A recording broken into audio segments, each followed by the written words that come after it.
Hello, everybody, and welcome to Lorcanarama, Episode 4, The Rise of Emerald Amethyst. That's right, we're going to be talking about my favorite deck in Lorcana, and I have a special guest with me tonight, local player John Henry Williams. He's from our local community, and so I will go ahead and introduce you, John. So welcome to Lorcanarama, my friend. Hey, glad to be here. All right. So John Henry is an Emerald Amethyst player just like myself, and we're going to have an Emerald Amethyst clinic for the uneducated among you tonight. Maybe we'll let you in on some of our secrets. I know some of you want to know, especially those of you in the town next door, because I come and took your set championship from you with it. So that's right, I said it. I've dropped the gauntlet. All right, so if you're listening, well, at least let me know. So, all right, but before we do that, I just want to talk about a couple things that this week that have happened in the community with Lorcanarama. And if you guys have not seen it, and I'm going to flip the screen here real quick. If you're not on the Disney Lorcana Facebook page, I would encourage you to join it. You can see a lot of good posts on there, a lot of feisty posts on there too. Anyways, one of the big announcements, I don't know if it was necessarily an announcement. It wasn't an official one that came from Ravensburger. However, we got an announcement from Cooper introducing himself, and I'm just going to read this off because eventually this stream is going to be a podcast, and you can't see the screen, right? If you were to podcast. So for the audio folks out there. So what Cooper wrote says, "I'm Cooper, and I'm the new Senior Tournament Operations Manager for Disney Lorcana. I've been collecting and playing as much as I can Lorcana since it released, and my family is big on everything Disney. I've been in the esports and event industry for over 10 years, but I'm excited to bring the digital and physical knowledge together. I'll be looking to take a much more active role over the coming months with you all, and can't wait for many more years of exciting news." Now, I'll say two things about this. One, I'm happy that things are moving forward, but two, why couldn't Ravensburger tell me this? You know, it's how do I know? I had to give him the benefit of the doubt here, but this could have been an April Fool's joke. I don't know. It was on March 31st. It was a pre-April Fool's joke. I don't know. Anyways, a couple things I was going to show too, and we'll get John Henry's take on this. So if you don't know, if you go to look at Ravensburger's jobs page, they have some career opportunities in here, and so you got Disney Lorcana, pre-press specialist. Now, the neat thing about this, if you look at this, so the start date was 3/24. Maybe they've got that one hired already. Okay. All right. Let's see the next one here. Director, Play and Events. Maybe that's the one that we just saw. This one starts on 4/5. So there we go. All right. Then there was another one, Play Program Manager. And if you look at these job descriptions, now this one's on 4/7, you can see that what Ravensburger is doing is definitely looking for somebody to go out there and kind of not only organize these events, but actually put them together, not only at the DLC level, but it looks like at the local level too. So were you able to see this earlier in the week, John Henry, or have you seen any of this at all? Yeah, I saw the post from Cooper Okay. about organized play. I haven't had a chance to look at the job site there on Ravensburger, but I know they've been hiring like crazy trying to build up the game. Yeah, the thing that I like is with this league kit that came out, they tried something different. So we've tried it at our store. We've tried to mix it up, and it's good. Some folks like it, some folks don't, and it seems. I get what they're trying to do, but it seems like folks are losing interest.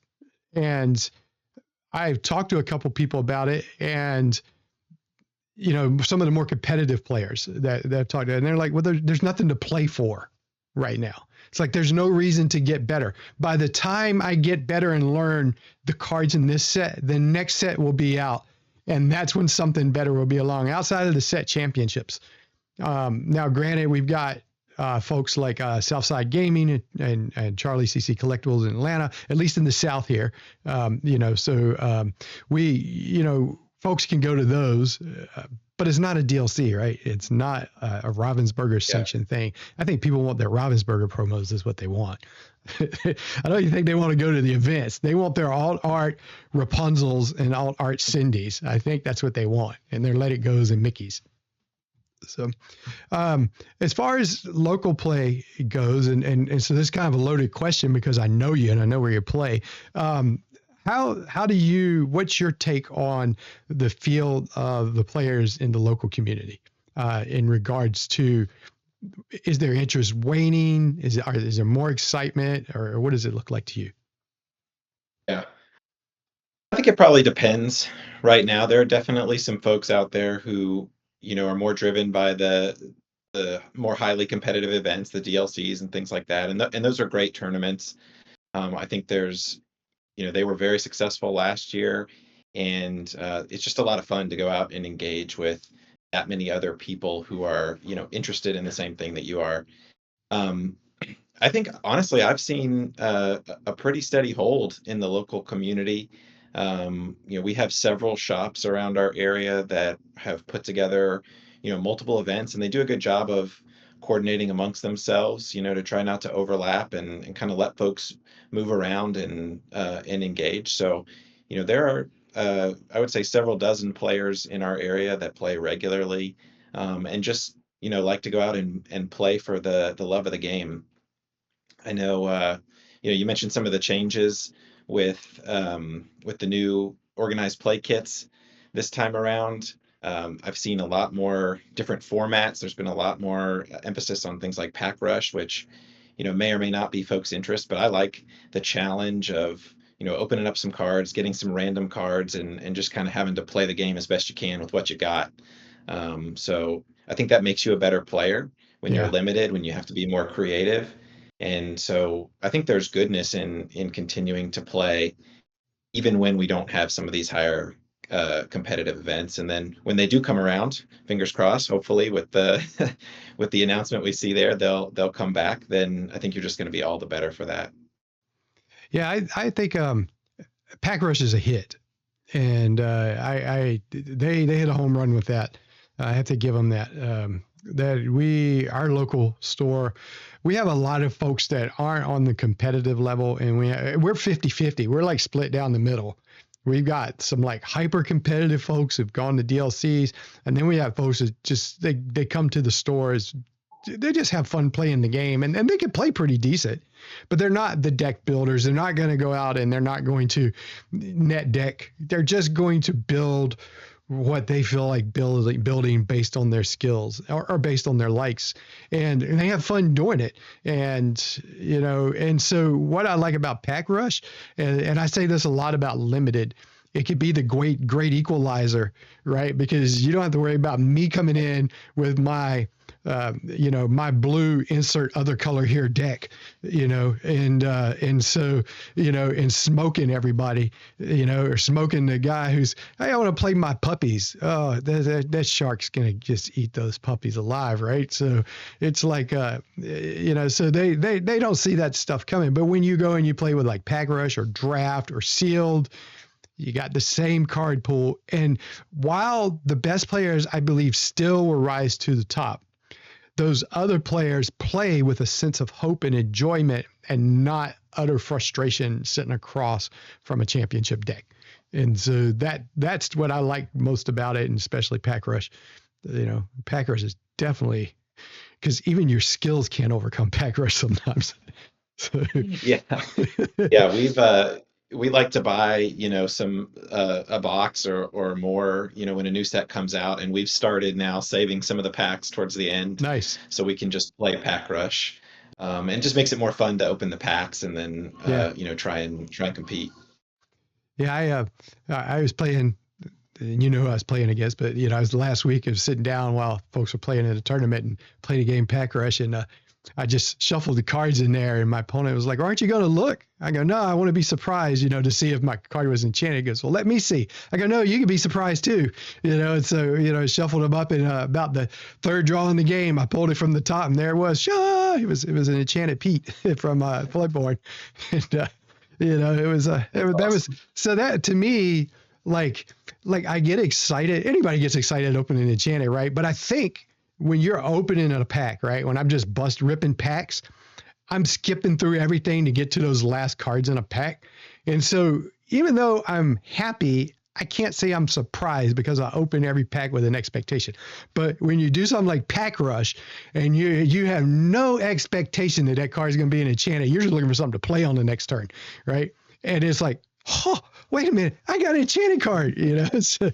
There's some true joy there on that. So I really enjoy that.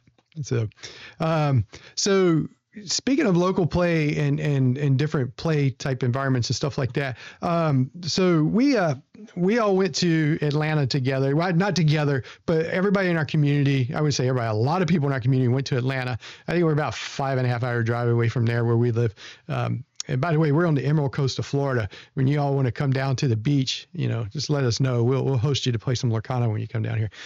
So we all went there, and I mentioned a couple of streams earlier about how we had a couple local players that hit the top 64, and they actually ended up playing each other in the first round, which was the chances of that? I guess 1 in 32, but so.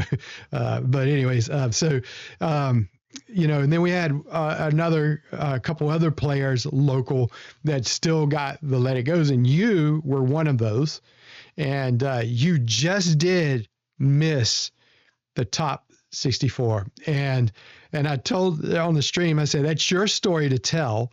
So why don't you tell us how Atlanta went for you and what happened there, and the things that you'll probably talk about will lead us into something else that we've already we want to talk about with everybody else. So go ahead. Okay.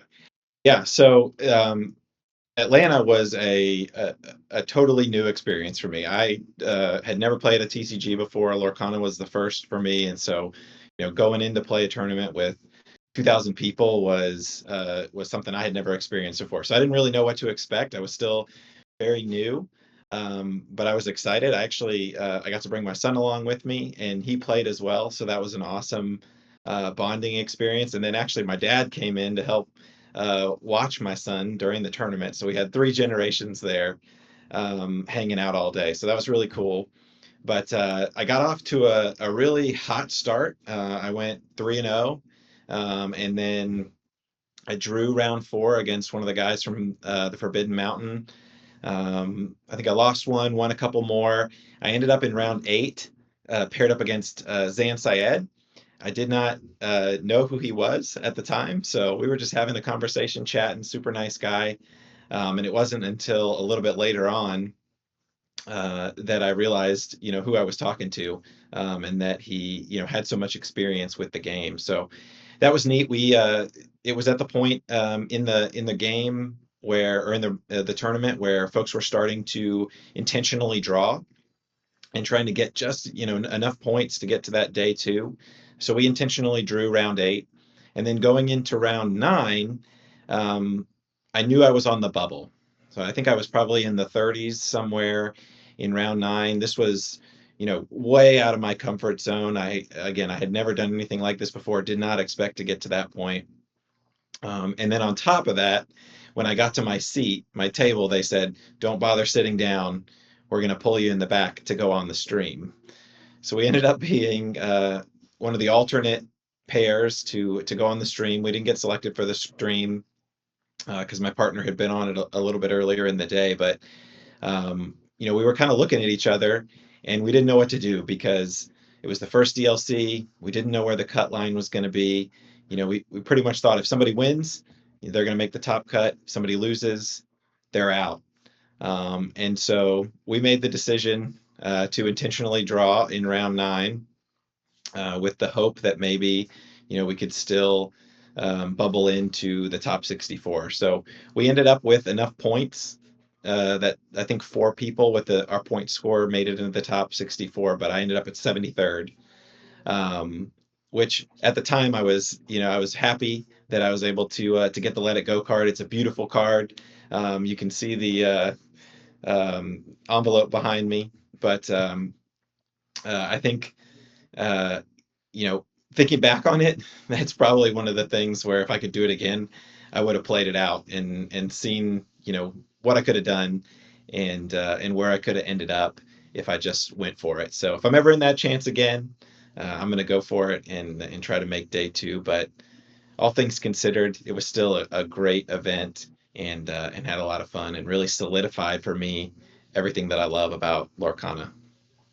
Yeah, I think in Anaheim, the head judge in the players announcement announced uh, there would be no intentional draws. And that was made the day of, and I don't think, and I think if he, a lot of people weren't necessarily upset about that. They were upset that it was announced that morning and not well ahead of time.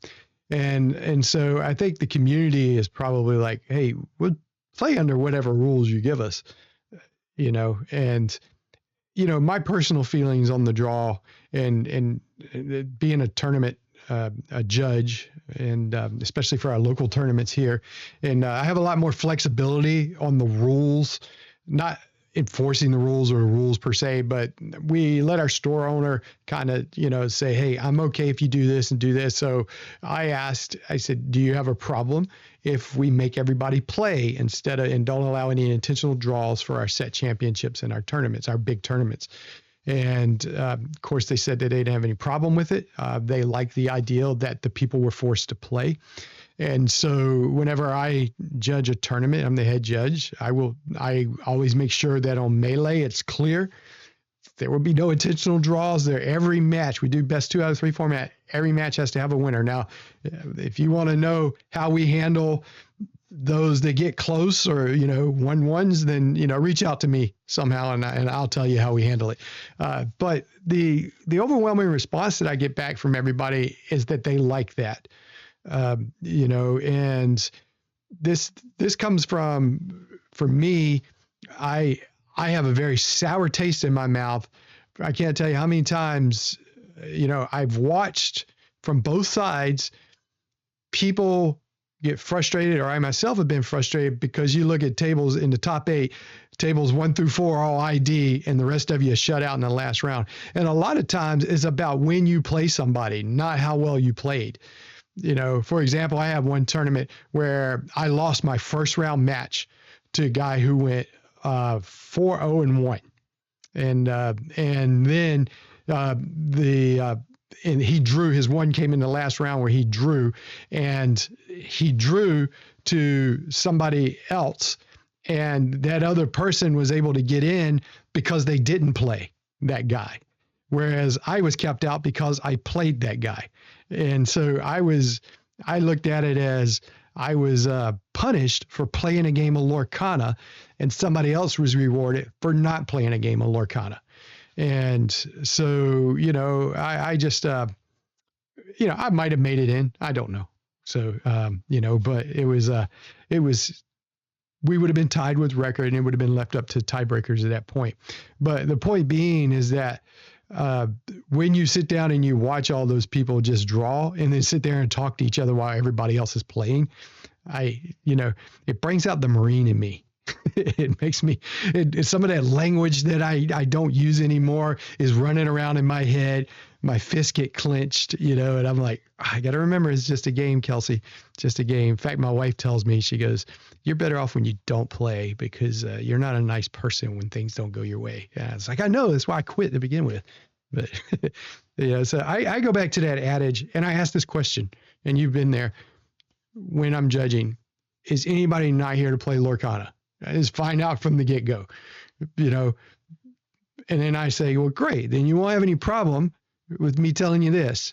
There would be, every game must have a winner. You got to play. That's what we came there for.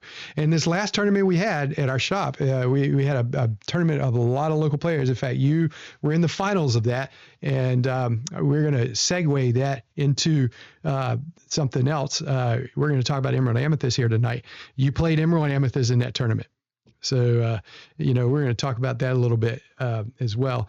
But one thing I want to tell everybody, and I'm going to just give a shout out to Dan Arnold of Forbidden Mountain. This is twice now, 2 weeks in a row. You think I like him or something, right? And JDZ Quest. Last week they had a great discussion on one of the morning streams that Forbidden Mountain did on intentional draws, both at a local level and at the higher level of the DLCs. And so regardless of what your opinion is on that, that's a very educated discussion that they have, very opinionated discussion at some points as well too. But there were good points and counterpoints. And I would encourage you to go to Forbidden Mountain stream on YouTube and just look for that video in there. It's a pretty good one. So I talked a lot, John Henry. I'm sorry about that. Do you have any thoughts about IDs or intentional draws before we move on? Or No, I mean, I think you covered it. I personally, like you said, enjoy playing Lorcana, so I like the challenge. It takes out just, one of the levels of stress. Take the Atlanta DLC, right? We spent a lot of time and a lot of consternation over what we should do. If that wasn't even an option, we would have just played it out and saw what happened. yeah, So it is good. I can understand kind of the math side of it and the gaming of the tournament as a whole side of it. But yeah, I like playing the game, and I think it makes everyone better when we have to go in and yeah. play it out. Yeah, I think I have no problem getting beat by somebody at Lorcana. I don't want to get beat by somebody who gamed the system or get beat by the system itself. That's the thing that I don't want to lose out because of that. I know everybody plays on their same system and you have a responsibility to know it. And there's nothing wrong with those who play within that, just play within that. So, okay. So what I'm going to do is, I'm going to flip over again real quick. Back to our web browser here. So this weekend at Southside Gaming, I had a big tournament down there, 100 some participants, almost 150. I think about 145 there we go at the top. And you look at this top 8 and so one of these decks is not like the others, right? Only one. There's that one lone emerald amethyst down there poking its head in there, but a lot of blue. Do we have a problem with the meta right now? Do you think there's a problem? That is the question everyone's asking, right? Yeah.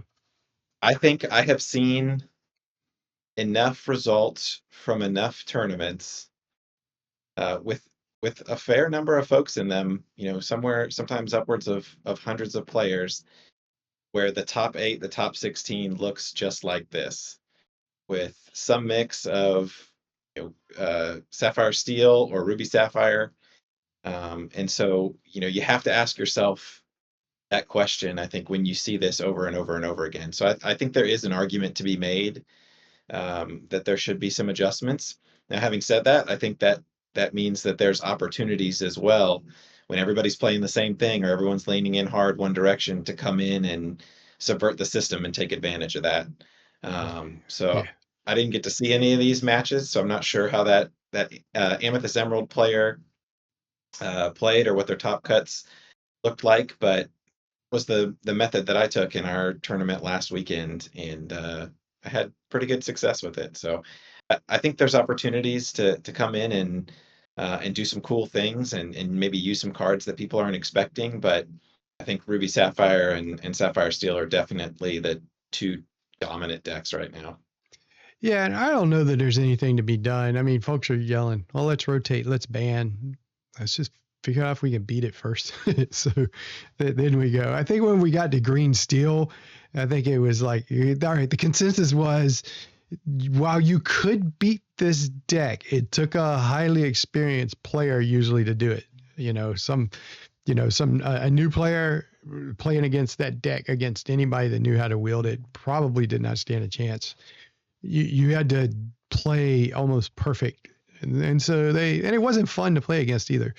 So in these decks, I sometimes feel they're not fun to play against either, especially when they're, I'm going to drop a popsicle. I'm going to quest with Hiram. I'm going to draw 2 and I'm going to replay my popsicle. I just drew another one. Yay. Now next turn, I'm going to quest with Hiram and draw 2 on this popsicle. Oh, look, another popsicle. I'm going to play that popsicle, draw a card. Now I'm going to sack it and heal a Phantom 2 damage off of my Hiram. Oh, look, I'm going to play Tamato and get my 2 popsicles back. And so, it's And so anybody who yells against this Amethyst Emerald discard about you won't let me play, well, that's because when I let you play, you take all day playing popsicles and drawing cards. So, it's like you got both ends of the spectrum here. So, and I've been playing this deck on Lorcanito, for a better part of a week and a half now. And man, I run up against some Sapphire decks that, I'm just steadily discarding their hand, and it's like 2 steps forward, 1 step back. And in my case, sometimes it's 1 step forward, 2 steps back. It's like I don't know how I can play a discard spell every turn, sometimes 2, and look up and they still got 4 cards in their hand. And this keeps going. And so imagine if somebody's not playing a discard deck, how many cards they got in their hand. And tell me that's fun to play against. No, it's not. So yeah, it can be tough. Yeah. And the common thread between them all is Popsicle Bell Hiram, and to some extent a couple of the new Tamatoas. So most of the, unless you're playing the aggro decks, so the aggro decks even still run those Bell Popsicle, Bell Popsicle, Bell Popsicle. That's what makes it go. So you would think one of those would be the problems, but I don't know. So yeah, everyone's complaining about Bell, and I get it. And if you high roll that, where you've got a popsicle or some other 1-drop item into Bell, into Storm, and maybe another, removal song, then yeah, that feels pretty bad to play against. But when I've actually been playing on Lorcanito and in person, that happens sometimes, but a lot of times it doesn't. yeah. Or if you're playing Emerald, and you're on the play, then you can play an Ursula and steal that song before they get a chance to play it. Yeah. Right. And so that hasn't been as overbearing as I've feared based on what I've seen from some of the results. But Hiram still is a very challenging card to deal with. Yeah. Having that 6 willpower and just being able to draw 2 every time is definitely, he is a strong card. Yeah, he's tough to deal with. So I think Hiram might be the one that, I think if Hiram were kind of equalized somehow, I think then, I'm not saying he stifles creativity. He covers a lot of holes though. So, and so you're not forced to be creative with your answers because he's going to help you find your answers almost all the time. But and you break with him every now and then, right? You don't find one, but I don't know. I'll leave it up to the experts to figure out. I'm not an expert. I'd rather just take your cards away from you and not let you play them. So this deck right here, I'm going to flip to it real quick. Let's look at this list real quick. So what we're running here, this is the Emerald Amethyst deck from Southside Gaming this week. Essentially, it's the Diablo package, right? You got 4 of the green and purple 1-drop Diablos, 3 of the new purple green 3/2 Diablo. I say 3/2, the 1/2 with Challenger 2. You got 4 Ursulas, who, by the way, is better than ever, I think, right now. I cannot tell you how good this card is, just good in the meta right now. Yep. Our old friend Diablo is back. Yeah, that's right. The dirty bird who shifts by discarding an action card. And then, if your opponent, if he's exerted on your opponent's turn when your opponent draws, you get to draw a card too. You may draw a card. 4 Madam M Fox, 3 Merlin Crabs, 2 Prince John, 3 Genies, 3 the Queen, who is another all-star, I think, in this format right now. And for more reasons than what you think. And I want to talk about this card when we get later on to your list and my list as well too. But this is the Queen. She's a 4-cost inkable, 4/3 quest for 1. No ordinary apple. You can exert her to choose 3 cards from a chosen opponent's discard and put them on the bottom of their deck to gain 3 lore. If any princess cards were moved this way, you gain 4 lore instead. Wonderful card against blue. Wonderful, because there's a chance there's a bell in the discard, and you could get rid of those popsicles and put them on the bottom too, and so that they can't be brought back by Tamatoa. Also good to take some actions out of there for Maui Shark. And with people that are running the Great Stone Dragon, you can take characters out of the discard too. She is so flexible, and she's 4/3, and it's not hard. She's not easy to get rid of. Uh, Two of the cricket. Yeah, my man, Cricky, all-star. Uh, and then 4 Elsa the Fifth Spirit, and 2 Lucifers, the Cunning Cat. And then for actions, you're running 3 Hypnotize. 1 You Came Back. Now that's spicy. Ready chosen character for 3, cost uninkable. I can see this going up with the Queen, maybe. Using it for her. I don't know what else, but the Queen's enough. It's a and then he has My Heart. My heart. It's a Banished Chosen Item is a song. That's right, I sung. 2 Sudden Chill, 4 Friends from the Other Side. Oh, excuse me, 4 Sudden Chill, 4 Friends from the Other Side, and 4 We Don't Talk About Bruno. Anything stand out to you about this list? Yeah, I think the You Came Back stands out for sure. So does the Has Set My Heart. I think that's the first time I've seen that in a competitive deck. I mean, definitely has the potential if you're running into a lot of items. That ability, it's cheap inkable song to get rid of an item. So there's goodness there for sure. And then the Queen is probably the other biggest one. I know you said we were going to talk about that. So Yeah, yeah, it's a she's good list. And I can see why it did well. yeah. So another list here. This is Jesse's list from Australia, Melbourne, and I ran into a player today just playing out. I actually lost a mirror match to this.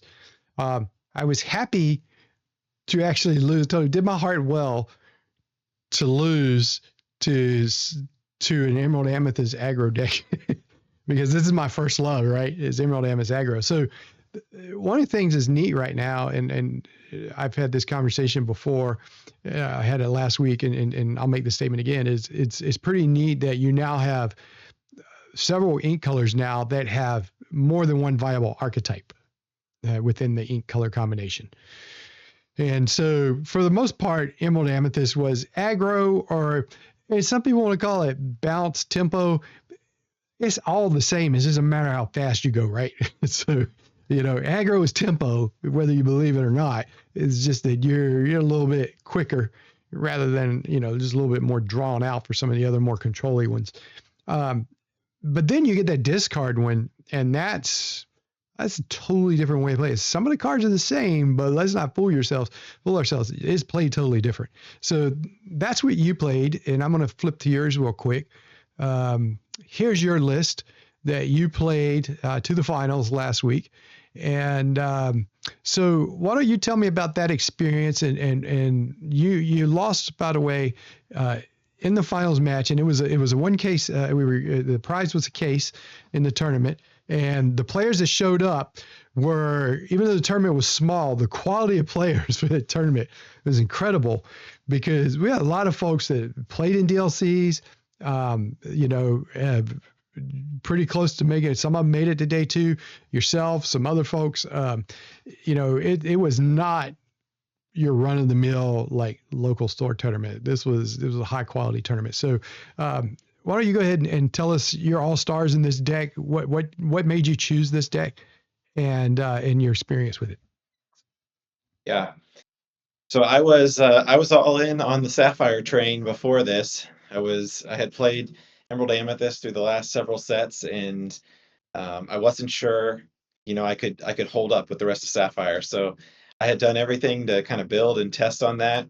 And then the week of the tournament, I saw the results from, I think it was a 70-player tournament over in Europe, where this deck, or a deck very similar to it, had taken down the field, and the top 8 looked exactly like the list that we just looked at, with the exception that they had won. And so that got me really excited that there was a viable option in Emerald Amethyst to build from and to work with. And I used to play Emerald Steel before that, so I was very familiar with Diablo and Prince John and some of the other discard cards. So it seemed like the best of both worlds of here's Emerald Amethyst that I've really been getting into lately, and then also the discard package. So I played all week on Lorcanito trying to see if I could get the hang of it by the time Saturday rolled around, and I took the risk and I went for it.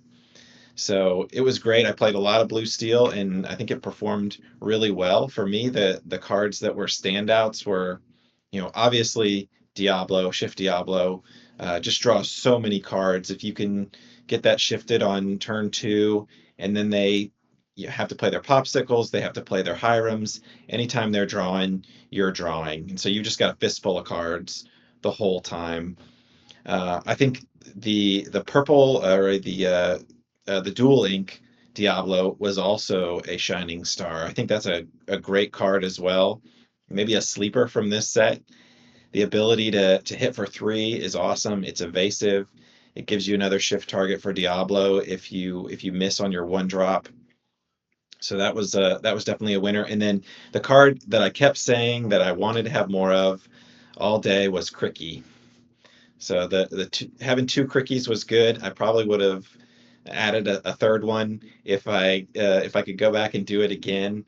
But he just was putting in the work, being able to boost up, your whole board, shift your Diablos, your Ursulas into things, make really nice value trades, and then he's still on the board.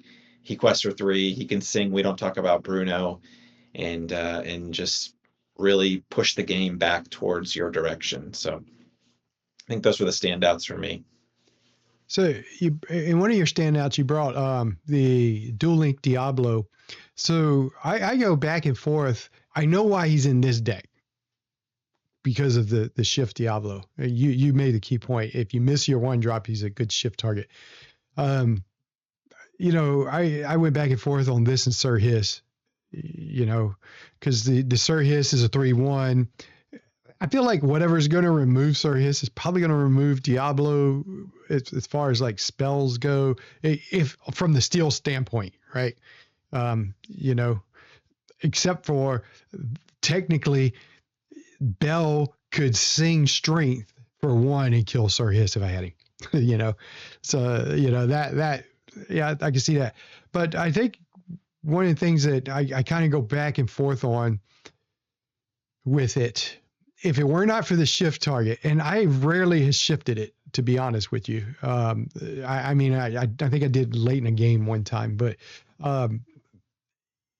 it gets Brawl too easily. It gets little Sisu too easily for me, over the Sir Hiss. And that hangs around. Sir Hiss also survives Big Sisu, unless it's, Sapphire Coiled or something, which nothing survives that anyway, so who cares? Right. So, but I found that if I was looking for board presence, I'd rather have Sir Hiss. If I were looking to shift Diablo, of course, I want this Diablo. And then I also found too that if he's exerted, something else evasive can run into him for minimal impact.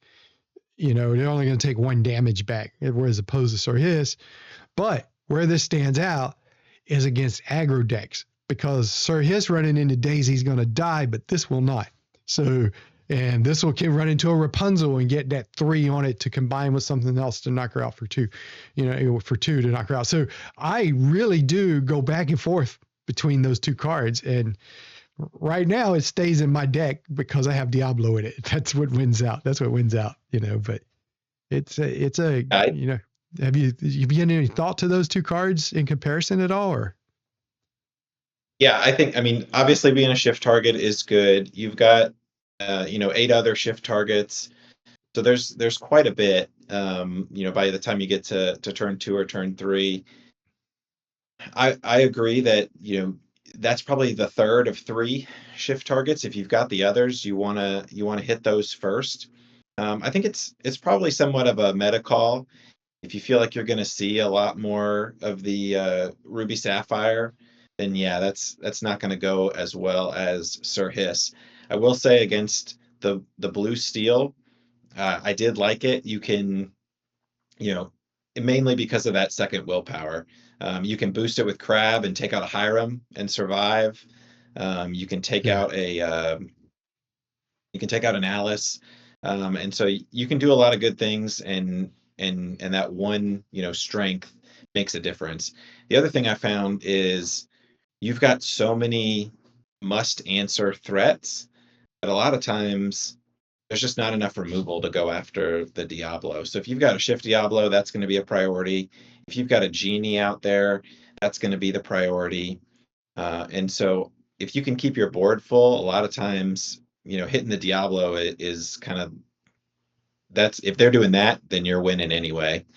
So I do think it turned out well this time, but we also didn't have a lot of Ruby Sapphire. So yeah, big little Sisu, big Sisu, that would definitely be a downside and a reason to place our Hiss.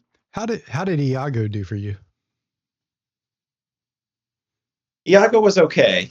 He kind of helps smooth out the curve a little bit to give you something to play on 4.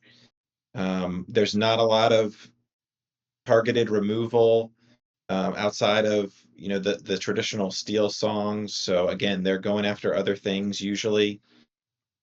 So he can be good. He trades into Scrooge, which is really nice, and survives. Again, he eats up Alice. He eats up Daisy. Um, a lot of times he feels a little slow, or he felt a little slow to me. You definitely want to be doing something else on 4 if you can help it, but he works in a pinch. Yeah, I know you mentioned Cricky being, you know, being a highlight. I I love that card.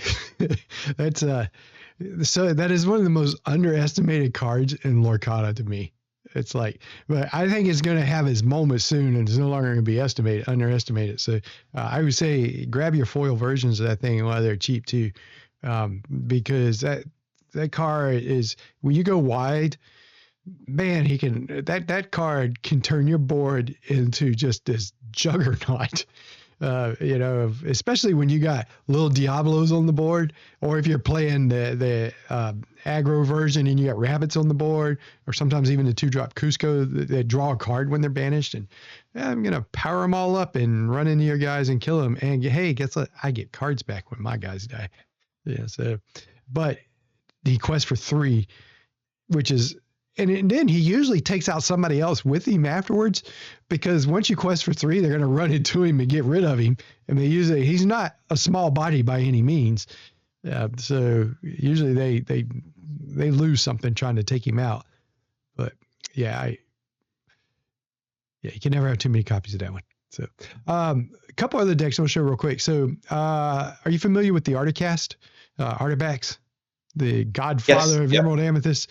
Okay, so he at LD did a podcast this week. LD's his streaming partner, and they did their take on Emerald Amethyst Discard. And so I've got both of their lists here right now. This is LD's list. Typical stuff with the new discard list that you can see here. He is running Prince John's in it as well. Crickies, Lucifers. The one thing I noticed in his was a couple of improvises. Chosen character is a 1 cost action, inkable action. Chosen character gets +1 this turn and draw a card. So I do see a lot of people playing that to just give those 2-drop Diablos that little extra oomph to take something out for 4, because 4 is the magic number with willpower, right? It seems like you just got to be able to deal with that. Artifacts' list was very interesting. He went in a different direction. He brought back Singer Ursula, and I started off last week playing with this list. In fact, after playing with it, I kind of tinkered it just a little bit and found just a little bit more success. I'm not saying that my deck's better than his. I'm just saying I had more success with it, mainly because I knew why I put the cards in and knew what I was doing with them, as opposed to some of this. He had one interesting thing, and a couple of interesting cards in here is the library. That 1 copy of the library, and he talks about this. Artifacts does on their stream. Strike a good match, which is a beast if you have Ursula to sing it with. So interesting list here. What do you think about the Ursulas over the Prince Johns here? Yeah, that's interesting. I will say that, when I was playing, the Prince Johns seem underwhelming.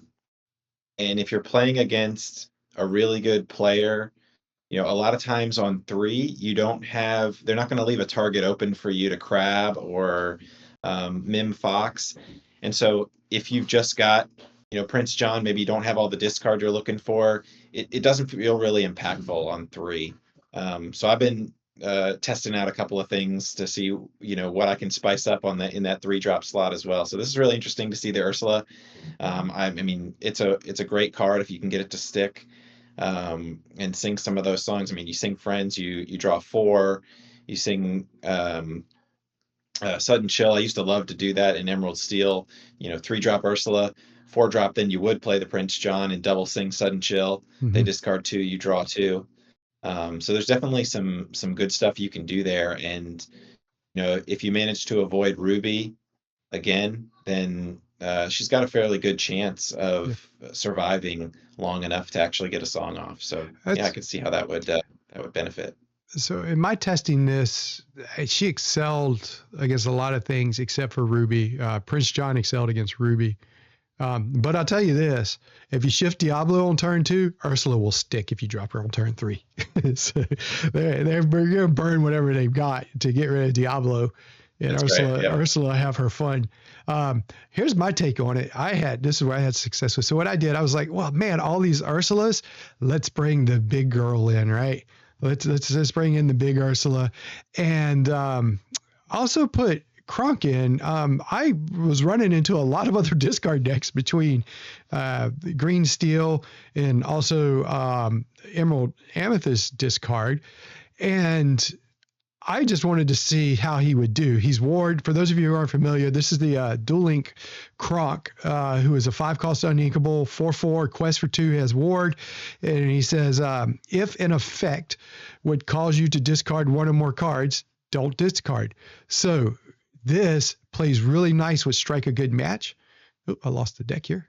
Let me go back to it. With Strike a Good Match, it plays really nice with is this my deck? There we go. Sorry, I lost that. There we go. It just stops discard, period. The discard from Strike a Good Match. The occasional bend of my will was nice. Didn't have to deal with it. But this was where it was unexpected for me. Against, he was a big body against Blue Steel. And he was also almost untouchable against Ruby Sapphire. And so they couldn't Sapphire Coil it to get it off the board. They couldn't do anything with it other than be prep it unless I turned it sideways. And so it would survive a Sisu and be hanging around to take the Sisu out if they decided to quest with it. So I want to look into this one a little bit more with him. It's just kind of a tech card. If there's a lot of Green Steel discard, it worked out pretty well. So anyways, so any thoughts on either of these 3 lists? Yeah, I think I mean, it's exciting to see so many iterations as people are coming back and playing it. I like the big Queen Ursula. That can definitely lock out something like a Steel Song. I'd be interested to try, Kronk. The 4/4 stat line is solid for sure. Being uninkable is tough, Yeah. but if you're definitely in that meta where you've got a lot of discard you're going to be facing, then that's probably the best option that we've got right now. So in this The deck, only thing I would go ahead. how is only having 2 Elsas? I have a love-hate relationship with that card. So I find I always have her when I need her. And I find that I ink her more than any other card in this deck. So that's when I have 4 copies, right? So I felt like, well, if I'm always inking her, then that's telling me I don't really need as many copies of it. I need the ink, that's just my thoughts on it. I'm not saying she's bad. It's the way you play the deck. It depends on the way you play the deck, right? So I have found that if I am in a matchup where I need her, I will hold on to the one copy one of the two copies I have for dear life. Sure. And otherwise, I usually could play around not having her, to be honest. You know, she's all-star in aggro matchups because being able to tap down that last guy that's going to beat you and taking it out. Yep. That's why I won't get rid of it completely. So, you know, but me cutting down on that was to make room for the Crocs, you know, because I wanted to test it out. Also cut down on a Fox to get the Ursula in. So, you know, I like the big Ursula from my aggro days. I found that a lot of people couldn't answer it when she shifted in on 5, and she would win a lot of games. So I thought, well, heck, I got 4 more shift targets in this deck. Why not slip it in there? So, Yeah. So this was the list that I've been playing this week. And this is a take on, there was a Grand Prix deck that you saw, with, I think I tweaked it just a little bit to meet my needs. The Queen. So I think that in your deck, I really like the deck that you had. I think that putting the Queen in instead of Iago is the way to go on turn 4. But also in this deck too, and I talked to you about this earlier, Hunting Lemon is an all-star. So I thought about it. I was like, I just need that little extra oomph to get rid of a card. And for all intents and purposes, she's a 4-drop discard. And so she can fill in that 4-drop spot too, because you paid the 2 extra.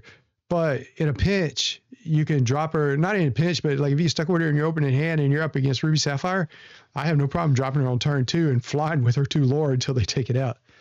I mean, it's in the absence of Merfolk, you know, I feel like I should do some Hail Marys and cross myself right now, you know, but I miss Merfolk already. But she's standing in for me. So anyways. Yeah, I like that. Go ahead. I'm gonna have to check that one out for sure, because it does it does definitely have its moments where you're like, man, I wish I had more things that would quest for 2. Yeah. I really wish I could get this game locked down a little bit faster. So anytime you've got discard attached to a body, that's, you know, worth looking at. Yeah. And so yeah, that's interesting. I thought about the Daisy, the one that when she quests you, they discard a card, but there's always the like, she'll never quest against me, you know. So I'm like, it needs a comes into play effect, and I'm like, well, there you go, right there. Like I said, and she has some use. You can still just drop her for 2 and just start running with her. And I have no problem dropping her 2 for a cheap body if I know a Cricky's coming next turn.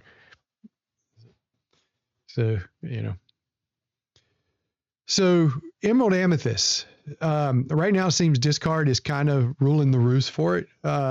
Do you see any room for Emerald Amethyst aggro or bounce to make it into the meta right now? Or do you think this is the way we're kind of going to be forced to go with if we want to put up a fight in the current meta? I think something like this definitely has a better chance.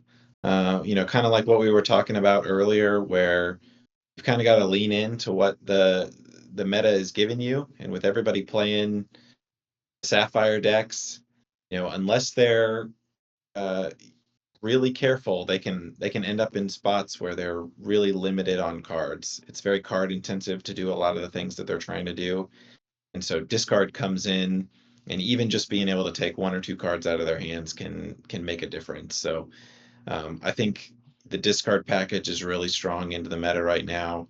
I think something like this, you know, best positions you to go in and face that.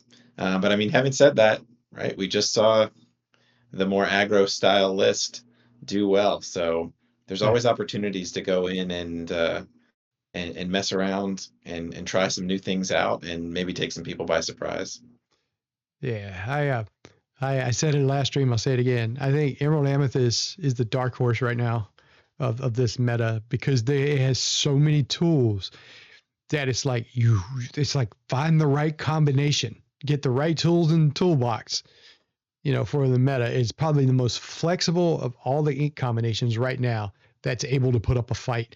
As we see, you can go discard, you can do bounce aggro, bounce typo control, and Ruby Sapphire is tough, but there are a lot of evasives in this deck that can smash into a Maui Shark along with the help of a Cricky and a Crab. So the Shark's not necessarily going to run all over you. It's, surviving the you got a lot of folks in here that can survive the big Sisu. I think that the one thing that I would consider, and that was that first list that we looked at way back here, I think, yeah, this card here. He has my heart. so I need to go. I need to get that down. I need to get the right key and everything for that if I'm going to do this again. So, I find that I don't necessarily need to take out a lot of items. I just need a spot check. I need to get rid of oh man, what's the one that you pay one extra and draw a card? The workshop. Sometimes I just want to get the workshop off the board. I just need that gone. Sometimes I want the Vitalis Sphere gone because I don't want them surprising me with something coming screaming across the board on me. Another one that I saw playing this last week was, and I'll tell you what, once that Joker hit the board, I was done. The Merlin's Carpet Bag, that 5-cost uninkable that lets you return one. Yeah. I just sat there and was like, well, poo, I can't do anything about that. And I felt as helpless as I felt in a long time. And when they keep bringing back cards to let them draw more cards, I had to, all of a sudden my discard cards just started going to the inkwell and I just started trying to race. And that was a tough one to deal with. I'd rather seen a Lucky Dime on the board than that thing. But hopefully nobody else will play that. I think that's one of the reasons. Yeah, I think that's one of the reasons I like Emerald so much as an ink color is there's just so much flexibility in the way that you play and the things that you can do. There's options to go in and really take down any kind of deck. So I'm high on Emerald and I think it's well positioned, going forward to continue to be competitive. Yep. My favorite color. I want to get a green microphone cover for my for my mic here. All right. So here's the part of the show before we wrap up. If you've watched, I do it to everybody, so you're no different, right? So, for those of you watching, what I like to do is, I was inspired by a Pack Rush event that I was at, and I left my glasses at home, and I didn't know what any of the cards did that I thought I knew it did. I couldn't read them. I had to ask my opponent what they were doing. So I thought to myself, well, I wonder how many cards are out there and how many folks don't know what some of these Lorcana cards do. So for John Henry, I have a special one today. Here we go. It is. You might know this one. It's some folks know it. I mean, it has seen some play. Oh no! So this for the record, I told everybody as I've been going on. This was the one that got me a Pack Rush. So don't feel bad if it gets you. It got me first. This card is the inspiration for why I do this. So this card is called Bestow a Gift. It is a 1-cost inkable amethyst action. What does it do, John Henry? Oh man, my son knows every single card. I'm gonna let him down. I'm pretty sure it has something to do with moving a damage counter. So I'm maybe move one damage counter from a character to another chosen character and draw a card. All right, is that your final answer? That's the best I'm gonna be able to do. All right, move one damage counter from chosen character to chosen opposing character. I almost got it. No draw. That would have been too good. For that draw card, I was like, ooh, I was like, for 1 ink? No way. So, hey, that's pretty good though. This was the card that got me in Pack Rush. I looked at it. I looked at the artwork, and there's so many Amethyst cards where there's so much going on in the artwork. I couldn't even tell by the artwork what it was because a lot of cards I know about artwork. So yeah, this is the one that got me. Well job. Well done. Well, that brings us to an end this week. However, I have a special announcement about next week. So for the stream next week, we're going to be joined by Dan Arnold of the Forbidden Mountain. I want to thank Dan who offered to come on here. very inspirational to me in getting the podcast started, and maybe we'll talk about that next week. So if you get a chance, please tune in next week as Dan will be joining us, and who knows what we'll talk about. He's got a lot to say. So he wears a lot of hats in the Lorcana community, and since this podcast focuses on the community, I'm sure we'll have a lot to offer. So I want to thank John Henry for joining me this week, and John Henry, you're welcome to come back anytime. I don't mind having you back here. It's great to talk with you. I talk with you a lot, even apart from this. So it's great to have you be able to talk to others and be able to put your mind out there too. So thank you again for joining me today. I appreciate it. So Yeah, I appreciate the opportunity. And I just want to say thanks as well for everything that you're doing for the community down here. thank you. I love the vision that you have for this area, and excited to be a part. Well, thank you. Thank you. Makes me feel like I'm doing something right for a change. So, all right. I appreciate that. So, well, thank you again for coming on, and thank you all for listening and joining in, all three of you. If we had that many this time, I will post these on, by the way, we have a YouTube channel now, Lorcanarama, and my goal is that by Easter, I'll actually have an audio podcast up. For those of you who want to go back and listen to these episodes. And as we have more in the future and the content gets tighter, I think those would be a lot of fun to listen to and pretty enjoyable. So thank you again for joining us. Thank you again to John Henry, and I look forward to seeing you all next week.